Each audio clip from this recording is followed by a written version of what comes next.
Hi, I'm Juli Grey-Owens, founder and executive director of Gender Equality New York, better known as GENY. GENY supports transgender, gender non-binary, and intersex New Yorkers through advocacy, education, and empowerment. We're excited to kick off our first Veterans Day project we call our Salute to Trans Heroes. We believe it's important that our community see and hear from some of the brave American community members who have served our country. Further, it's long past time the public acknowledge that our country has turned her back on those same brave Americans. Today, I have the pleasure of interviewing Barbara Salva, a founding board member of GENY, the principal leader of the Long Island Transgender Remembrance Committee, and a Vietnam veteran. Hello, Barbara. Thank you for taking the time to meet with us. Hi, Julie. So, could you tell our audience a little bit about you, maybe a little bit about your story as a child and a young adult before going into the military? Oh, yeah. I can remember as a child, a very small child, 5 years old maybe, actually cross-dressing, although that was no such thing back then. But I was playing with my mother's clothes as she was laying in bed, sleeping. And I really thought, she thought I was just playing. No big deal. I didn't have a feeling one way or the other, but it was, I don't know, I guess something to do. As time went on, that activity became more progressive. And as I was growing up, even at 5 years old, 5, 6, 7, I could start fitting into her clothes. And that was very satisfying to say the least.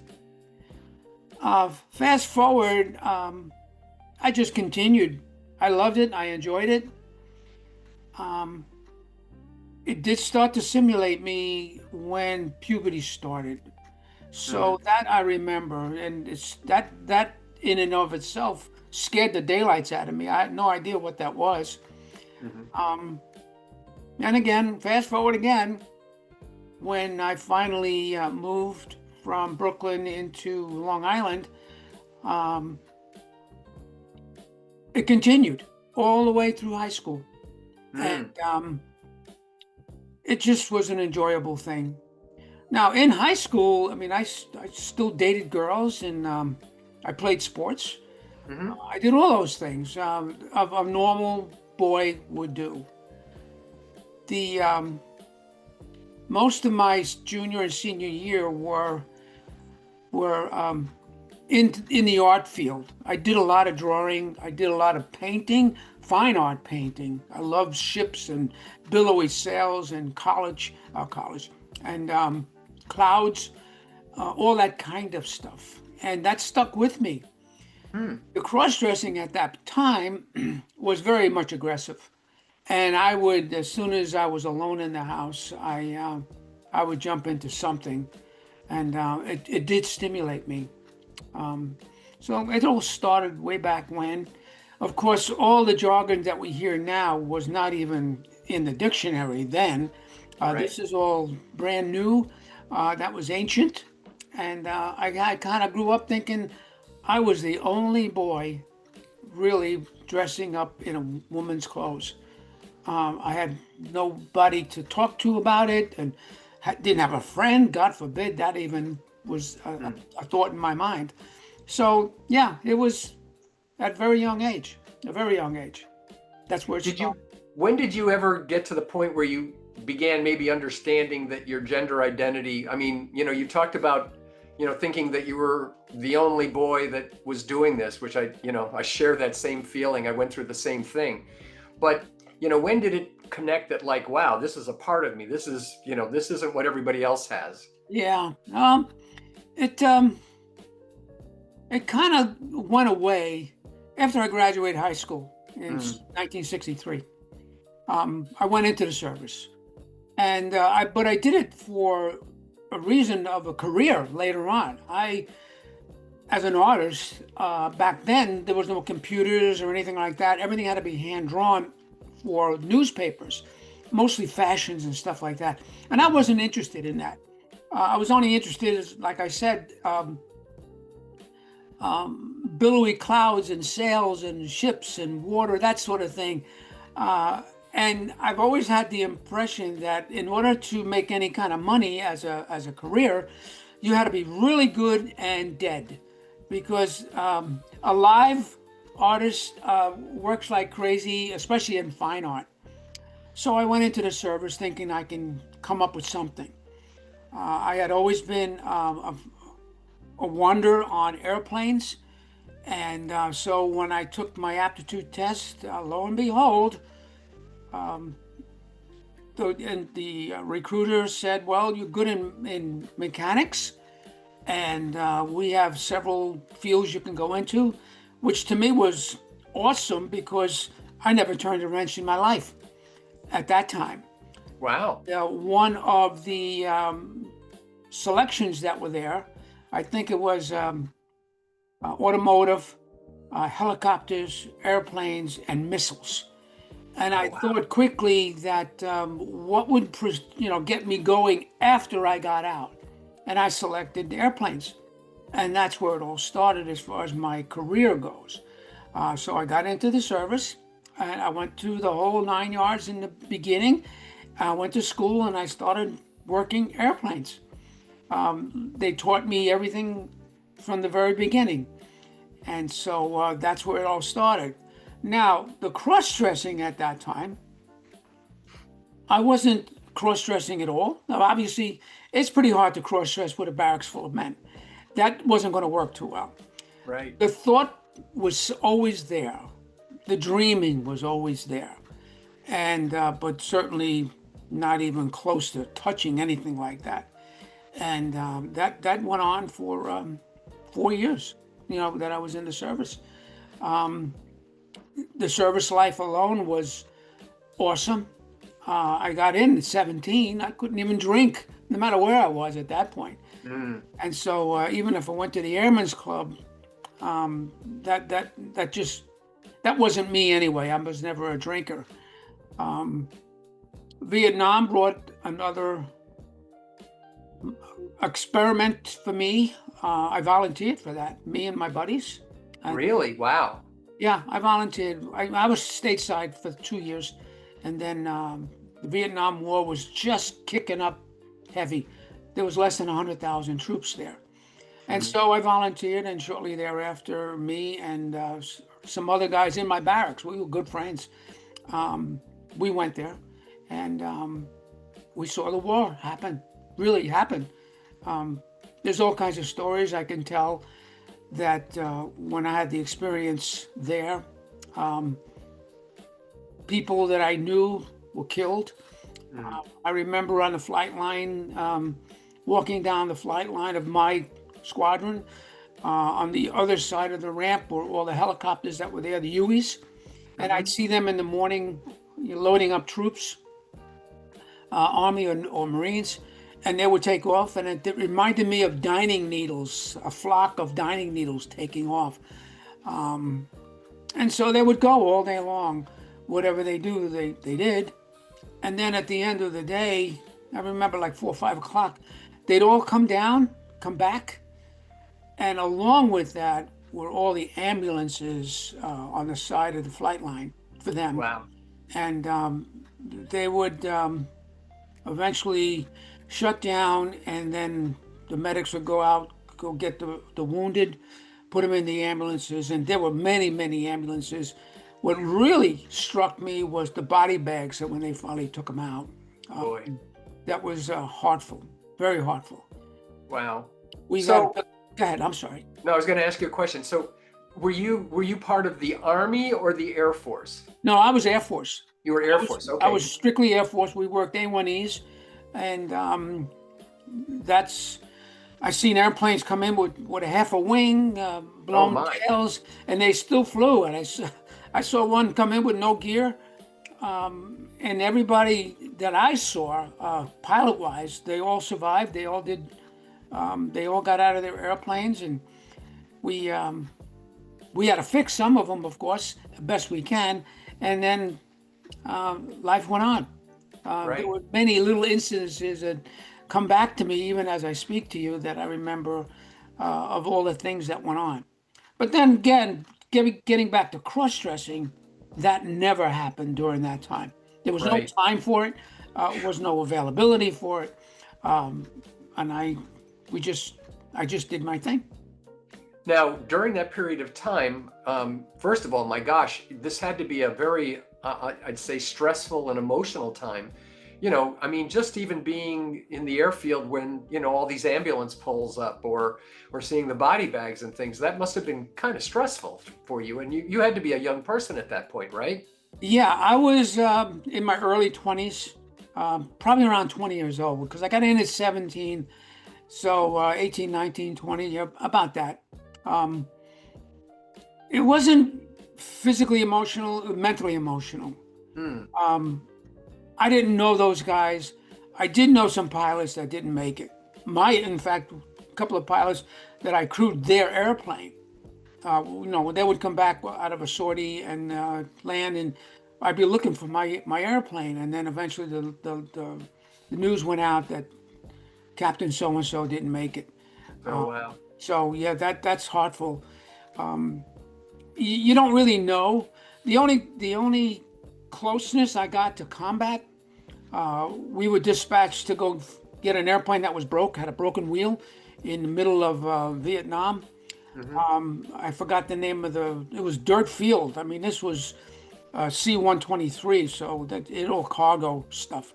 And so we got out of the airplane, and as soon as we opened the door in the back, all these troops rushed into us and was asking us for cigarettes, newspapers, some booze or whatever. I mean, they've been in the field for a long time. And I Wow. said, had I known, I would empty the PX and bring all kinds of stuff out here for you guys. So as we got out and we got the equipment out and we jacked the airplane up, I don't know, we were there maybe 45 minutes, an hour, and all of a sudden, machine gun fire that hit the airplane we were working on right over our heads. Wow. And that was the closest I ever got to being shot.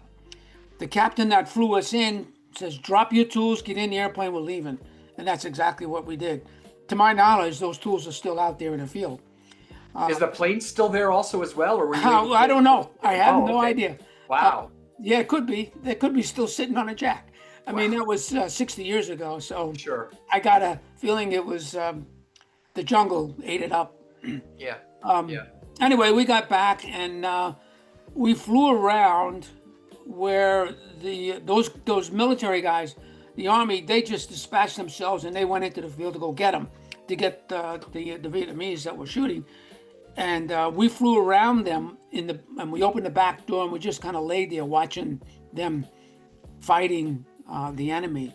Then we came back and we went back to Benoit, and that was the end of that. I don't know whatever happened to the airplane, but that was the closest thing I ever got to actual combat. And I never shot a gun.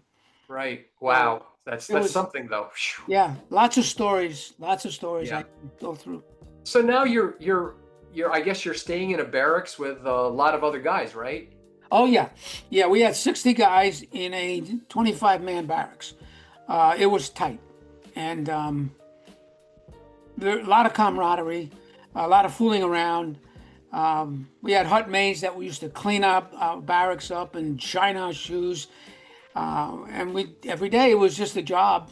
We'd have just a shift, 8 to 10 hours a day, and would just do our job, and that was it. Right. And the rest of the world would be out there. I remember so many times we'd get a 6-pack of beer, sit on the shelters that we had in the back, sandbags, and just watch the world go around. Our own airplanes would take off that were on alert, and we'd see them shooting. The tracers would show right outside the base. It was amazing. And they would just go up and circle around, and all of a sudden they would open fire on the troops, on the Vietnamese troops that were on the ground. Wow.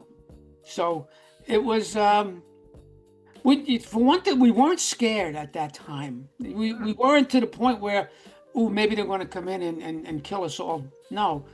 When I first got there in 65, for the first 2 weeks, everything bothered you. You had no idea. Mm. Even the flight that took us to Vietnam. I mean, you're just in awe, wondering what's going on. The school bus that took us from the airport to the airplane to my squadron, they had chicken wire on the side of the bus. It was a big school bus. And they said, well, in case anybody wants to lob a grenade or something inside.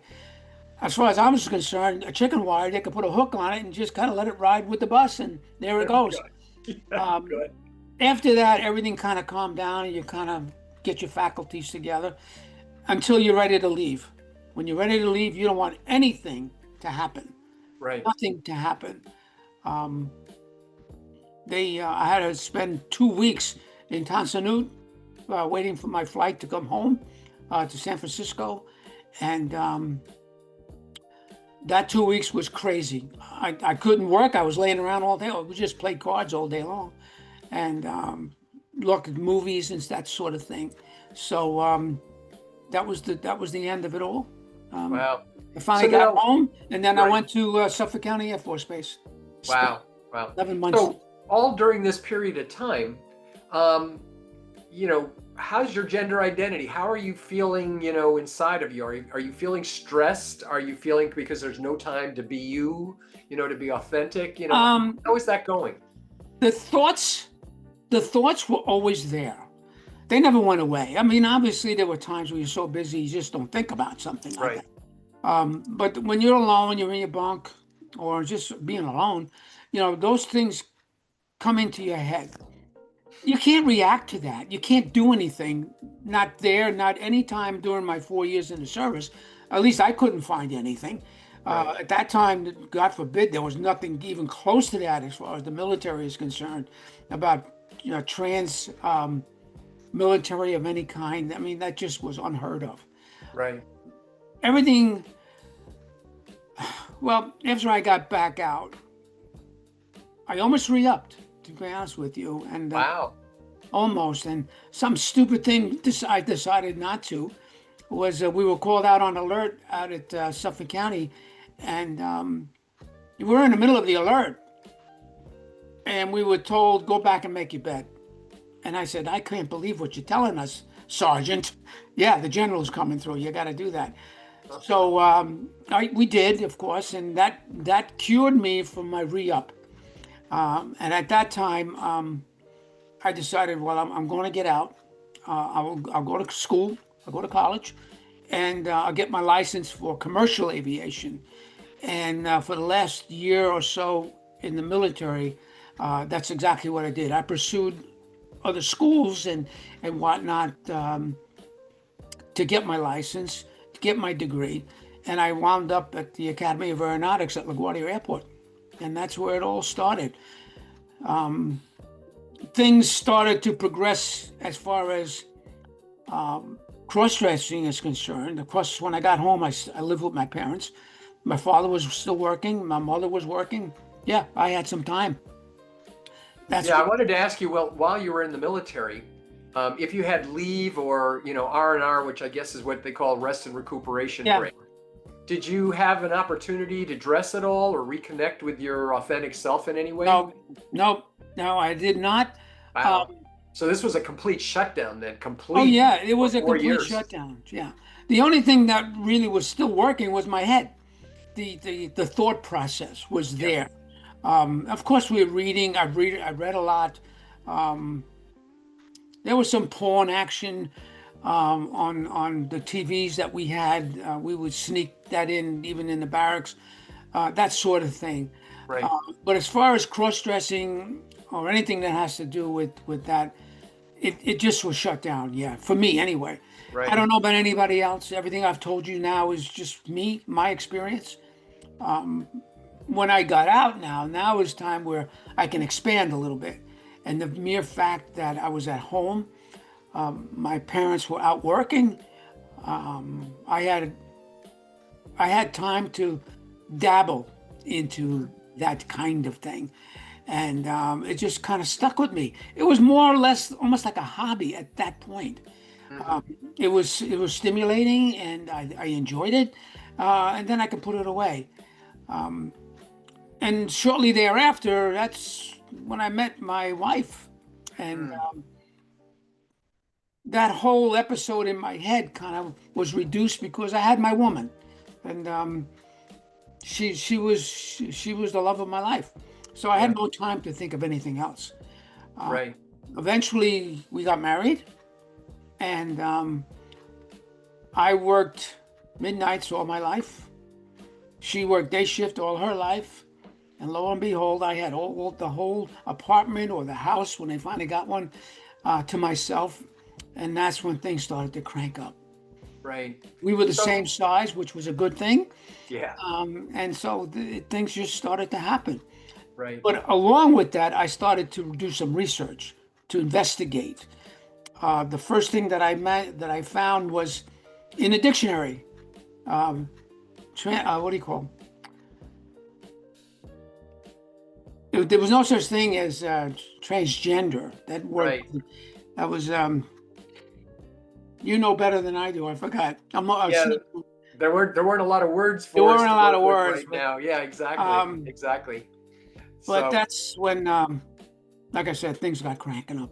yeah, for our generation, for the young people, it's Oh, probably difficult to understand and imagine what it's like when, like they have the internet, and we have discussions on TV, and you can find information about our yeah. community somewhere.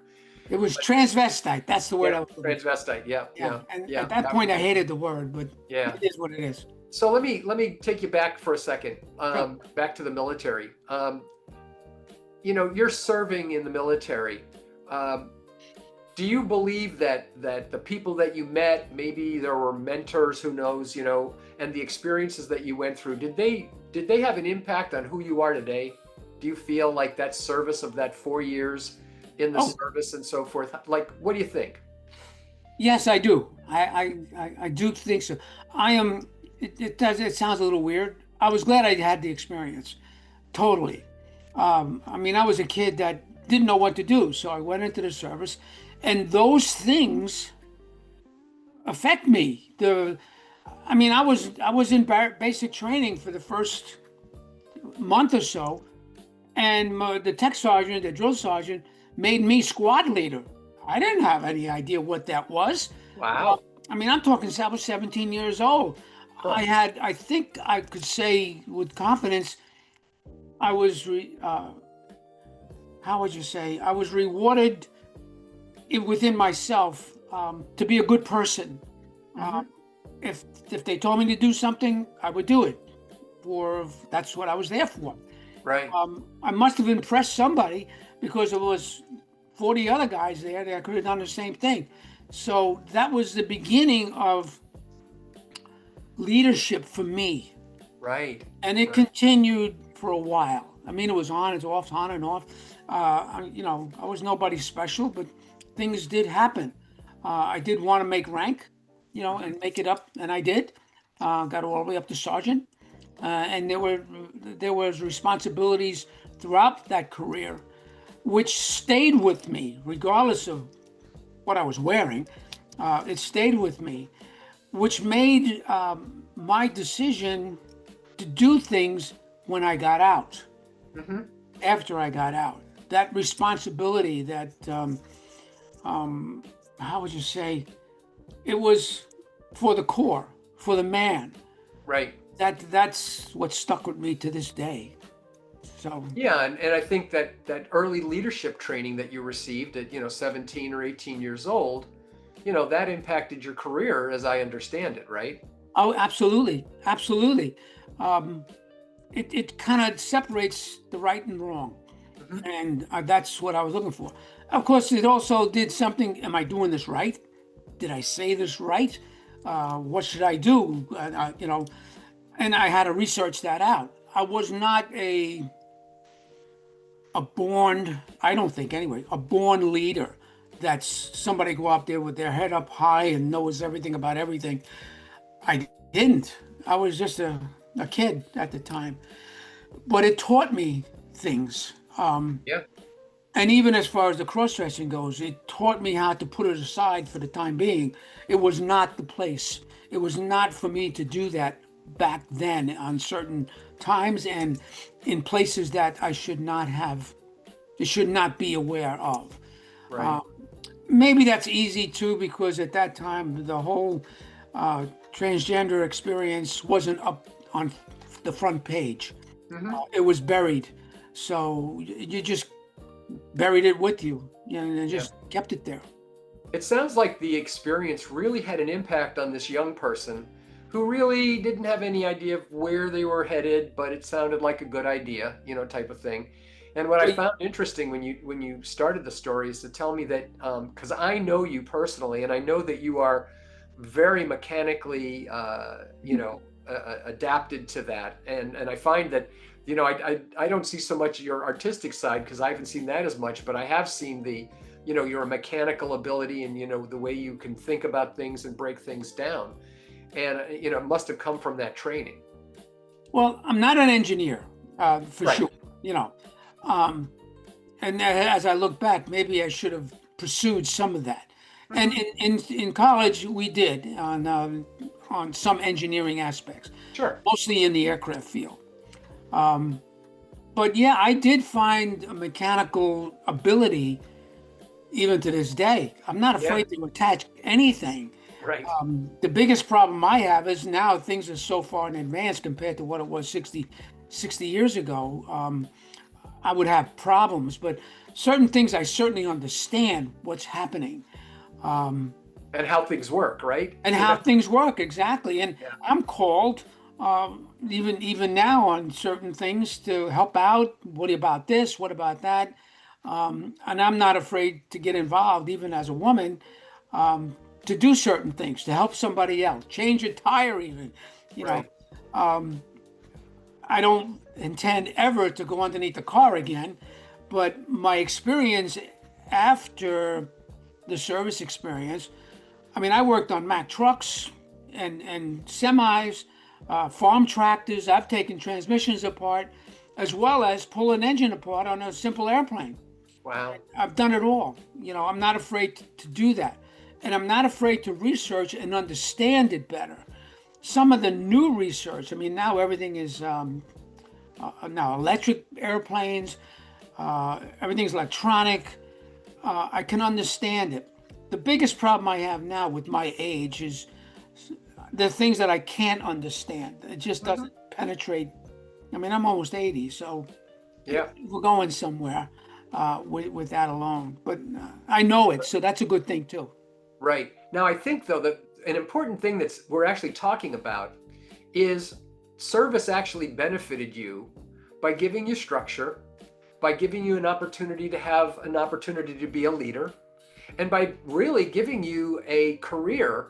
Yeah, You worked on planes in the military, and it led to you going to get an education in regard to that. And actually, I know personally that you had your career was making sure planes that people rode on were safe to fly. absolutely. Yeah, yeah. And Because so when you take that ability away from our community members, you are taking away the opportunity for structure.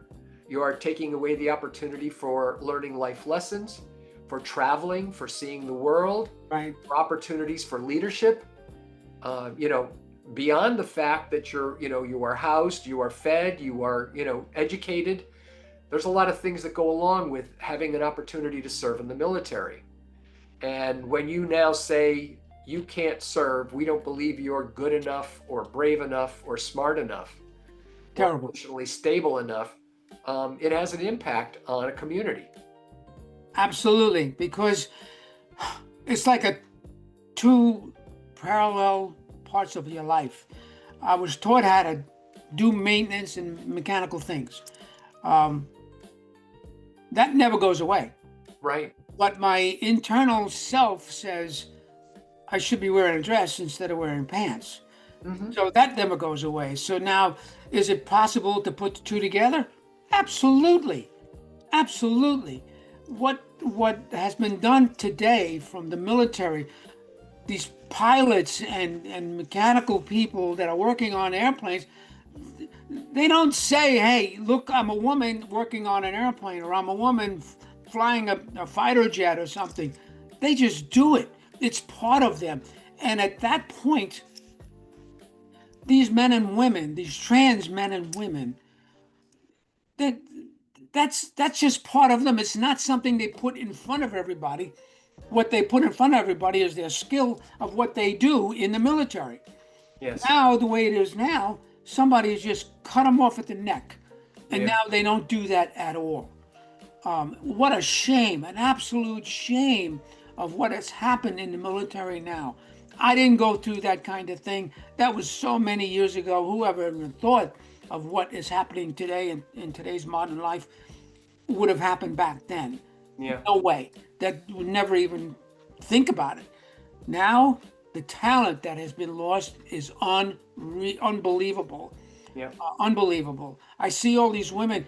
Hell, they're flying in Thunderbirds as for shows. The condition you need to be in is no different whether you're a male or female.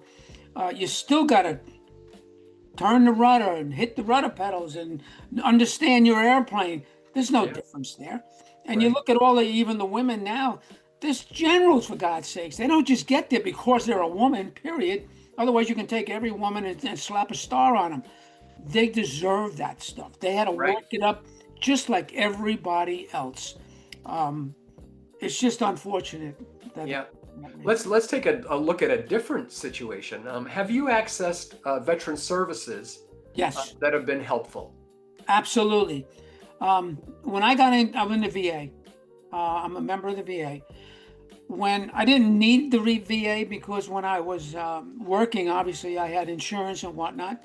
All three of my kids were part of that system in commercial aviation. So we had everything we needed. When I got out, when I retired, I had to find other things, and it wasn't cheap. Mm-hmm. So I wound up going to the VA, and that was I went to the VA as a male. Mm-hmm. Now the VA that I went to is a large room with all of the guys that are there, and the person would open the door at the corner of the room and shout your name out for you to go see your doctor. Right. Well, just about that time, that's a lot of fast forward going on. I was on hormones. Excuse me. I was on hormones and I was starting to develop. Things were happening in my body. Mm-hmm. I was getting worried on how do I tell this doctor? I had no idea how to do that. At the same time, I found out about TDOR, Transgender Day of Remembrance. Right. And I did a TDOR trans voice at that time. Mm-hmm. During that time, that 5 minutes that I had, I talked about my experience as a trans person, and I had mentioned that I was a Vietnam vet. As I got off the podium and I came down, I went to my seat and was greeted and met a tall guy, big guy, and he just put his arms around me and said, thank you very much for your service. It was wonderful. I said, thank you for thanking me, but who are you? It happened to be a dear friend of mine now, and this was 20 years ago. Right. He said he was the VA chairperson of the LGBT community at the VA.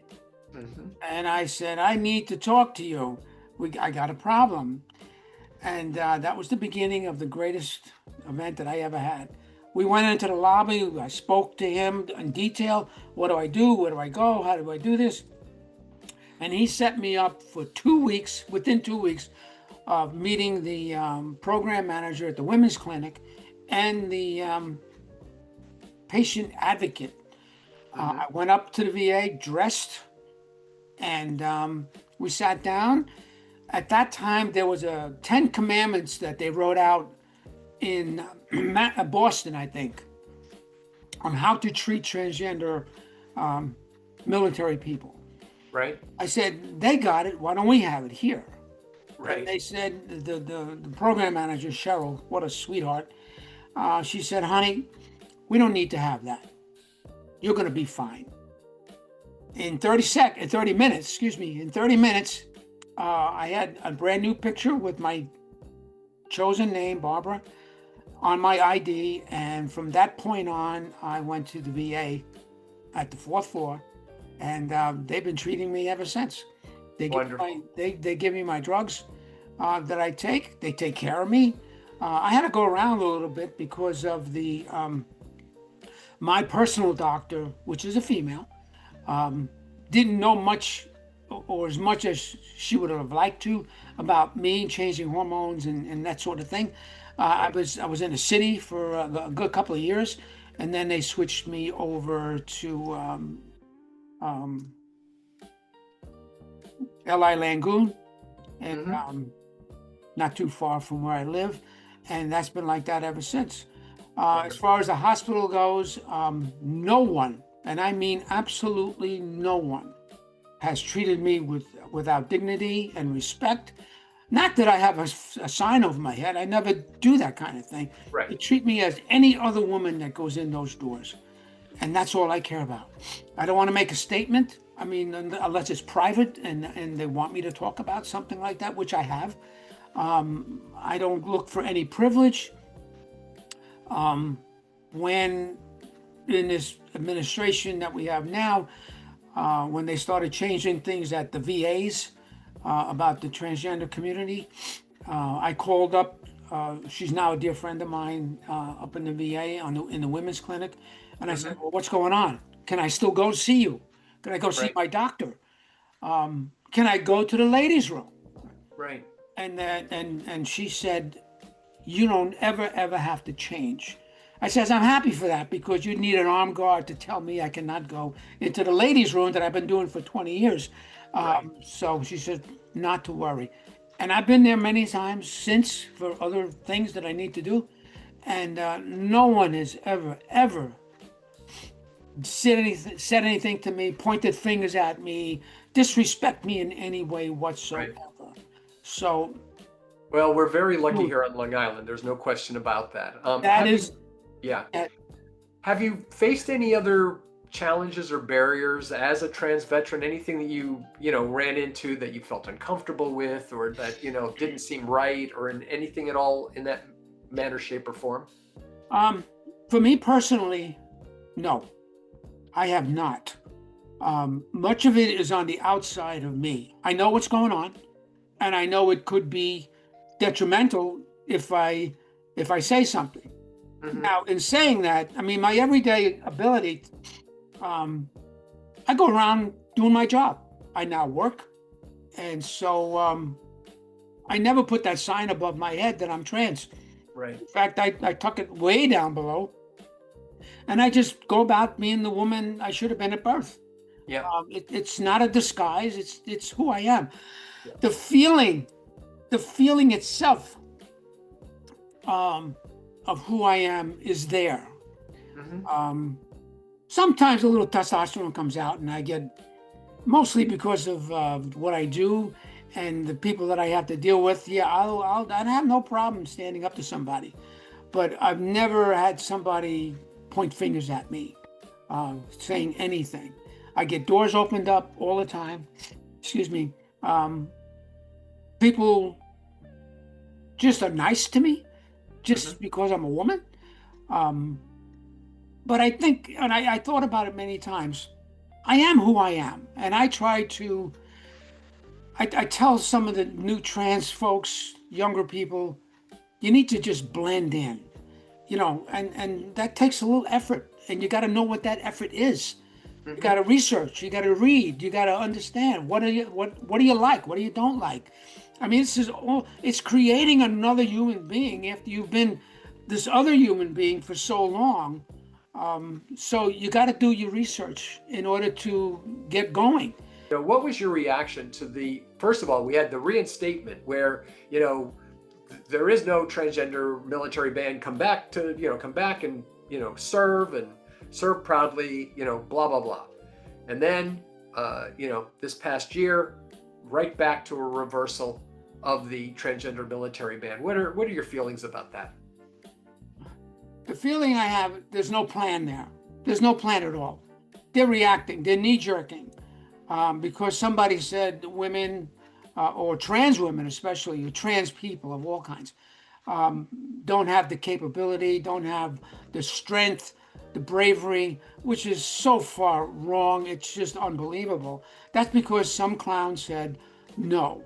And then they find out, well, they can be okay, or they needed the skill that these people possess to do a certain job in what they've done. And now there is no person.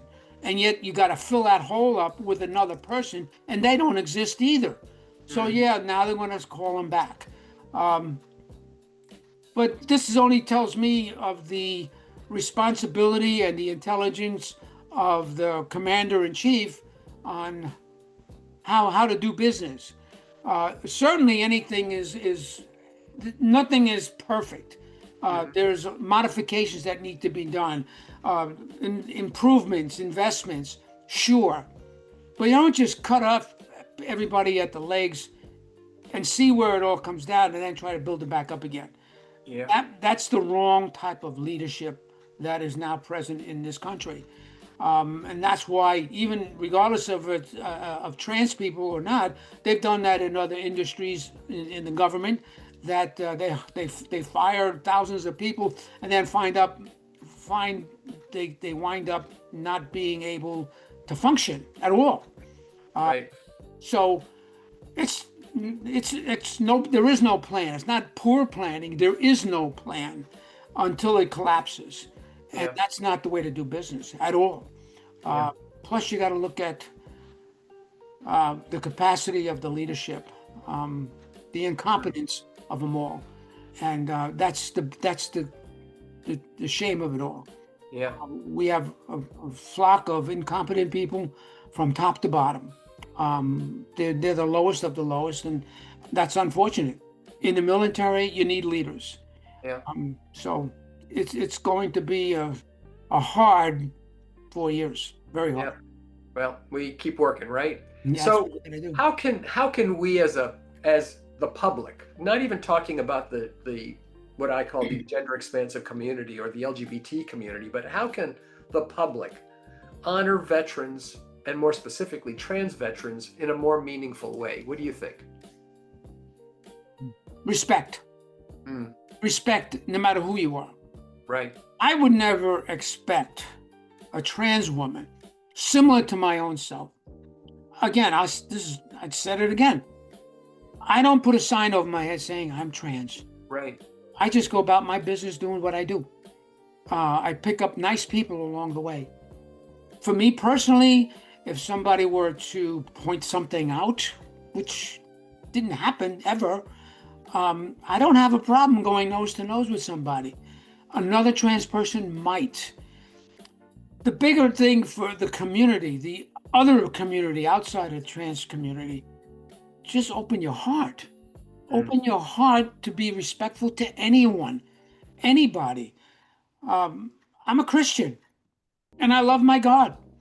If you don't have a God or don't love a God, or you think of another thing or something, entity of that you worship, knock yourself out. That's a good thing. If you don't like anybody, don't love anybody, or don't pray to anybody, that's fine too. Just don't shove it down my back. Right. Right. Not what I'm here for. I am here as a woman. I am here as the woman I should have been at birth. I'm a little late maybe, but that's who I am, and no different than anybody else. And even a cisgender woman, I will not put up with abuse. I will not put up with any sexual abuse of any kind. And you can't just say that. I mean, I've had my struggles, but I've had training, and I pray every day that I can be the person I want to be as a person, not necessarily a trans person. Right. Because that puts me in another bowl. I don't want to be in that bowl. I'm just the woman I should have been at birth. And if you're going to slap me, expect to slap back, because I'm not putting up with that. And I would say to any woman to do the same thing, to the best of their ability anyway. Sure. So, yeah. So let me ask this question for you. Yeah. When you think about your life journey, from beginning to end, what stands out to you most? And more, I guess, more specifically, was there a time when you felt especially proud of your service, in the military? Especially proud. I was proud to be in it in the first place. It Mm, did me wonders. It gave me a career. yeah. It gave me a career. During this hiatus of not being able to dress during those times in the military, I wasn't murdered over that. I wasn't dragging myself over there. Oh, I wish I was. I wish I could do this. No, not at all. There were more. There were other things in my life that needed to be taken care of, like taking care of an airplane, doing Sure. what I do. So that was that, and I don't regret that one iota. In fact, I'm sure it helped me to get the to get the leadership training that I had, and even when I went into commercial aviation, I eventually wound up as a supervisor there, and Hmm. I ran both the hangar and the terminal at the same night every day. Every day, there were 200 mechanics underneath me, and I pride myself there because of that leadership ability of doing things that not too many other supervisors did or didn't have whatever skill they needed.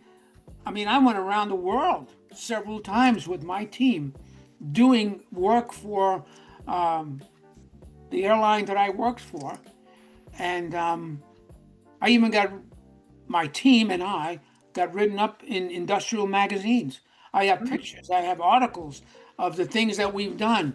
Um, that group was the best of the best that I could get. And we invented things that nobody ever invented. Hmm. I was at Charles de Gaulle Airport one day. We were changing an engine on a 777. This is a monster engine. And in order to change any engine, you need about 28,000 pounds of equipment to build up in order to take the engine down. Well, I had gotten caught on a previous trip of not being able to move an airplane to a proper position in order to get the engine off the airplane. And I said, something's got to be done. So I went back. We finally got that taken care of. And I was working part-time at another place. It actually was a landscaping company. And I took care of all their equipment I never dreamed of. But they had an old, dilapidated, one-cylinder diesel rototiller that was stuck in a corner. They had never used it. So I asked the boss if I can take it. He said, sure, take it. I brought it down to the hangar, and I had particularly two great mechanics that I said, take the engine off. We don't need that. And they devised an electric motor to put on top of that thing with a clutch assembly for the transmission, because that's what I was looking for, the Right. transmission. And with that, we developed Betsy. It looked just like a rototiller without an engine, and I was able to move a 20,000 pound engine on any ramp anywhere I wanted to go. Wow. When I went to Charles de Gaulle, of course, every country on earth goes through Charles de Gaulle. They never saw a 777 then. This is when they first came out, and they saw this contraption sitting on the ramp, and they asked me, said, "Well, what do you do with that? What is that?"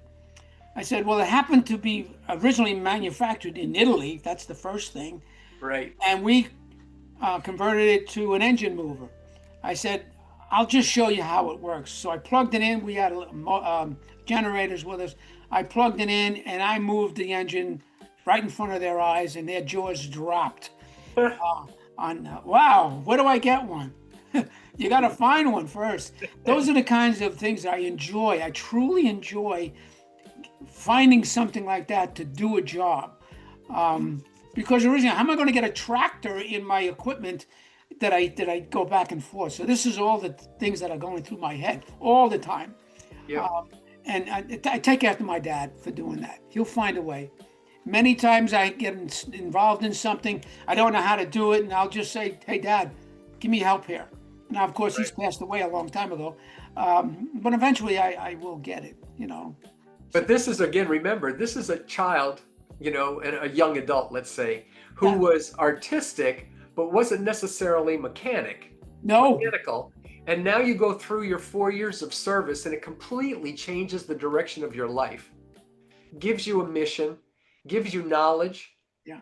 and you end up being this person that can create that type of thing, that can see things that can work and make things better. And really, it stems back from your service.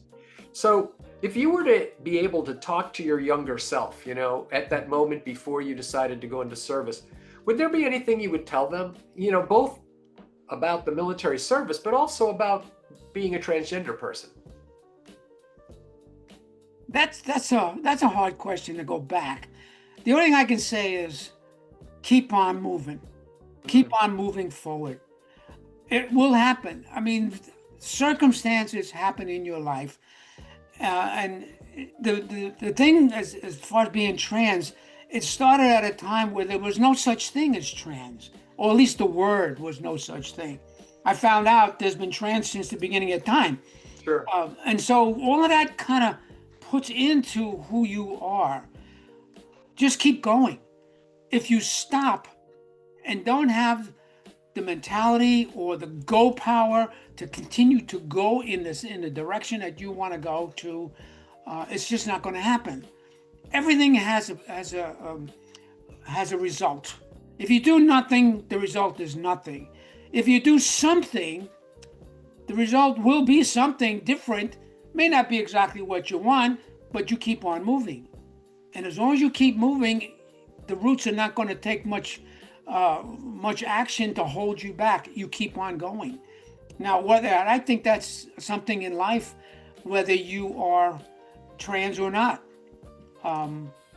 Everything that happens to you previous is not a failure. That's an old cliche. It's not a failure. Don't do that again. This way you won't fail that way. You just keep on moving forward. Every person is a different person. Every person has a different mentality as far as what they want to do. You got to find out who you are. I don't expect anybody to be me at all. I'm unique, and everybody else is unique in what they do. And so, if you do nothing, nothing is going to happen. You'll sit in a corner and just die there. And I refuse to do that. Refuse, Right. Regardless of being trans or not. But the Exactly. trans kind of puts another challenge on yourself, and you got to know how far you want to go. Exactly. As it is right now, of what you see me on this YouTube, that's what everybody sees. Mm-hmm. Do I have 100% confidence when I walk in? I mean, I constantly walk in on a store or something like that. Are they looking at me? Am I looking okay? I always have that doubt, and that's who I am. I just keep on going. I find out when I get around to the cash register, they treat me like any other woman. And Yeah. that's all I need. I've done okay. And of course, we are our own worst enemy, by putting thoughts in your mind of what they're thinking. They may think I'm the greatest good-looking woman they've ever seen. I don't know that. Right. So usually, it usually comes out at the end. It's fine. I mean, Exactly. Well, Barbara, we really appreciate you. Thank you for telling us your story and for being so honest and so direct. well, thank you for inviting me. Yeah. We don't get to do this too often. Right. We hope that your words will awaken the public to the issues that our brave gender expansive veterans face. We all need to find ways to honor and to show love to those who served our community, Yes. our country, and protected us from danger. And those who supported our way of life now need our support. Yes, absolutely.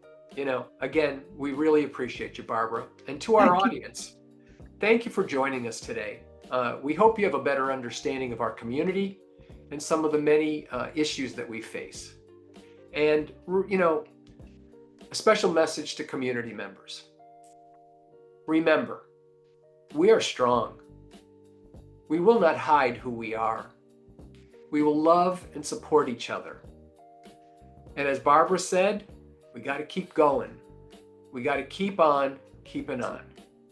So see you all soon.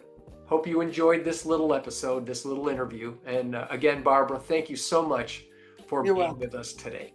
You're quite welcome, and thank you again for inviting me. Anything I can do to help the trans community in any way, shape, or form, you got my number. Exactly. And we will call. All right, everybody. Take care. So you have a great day. Take care now. Bye-bye.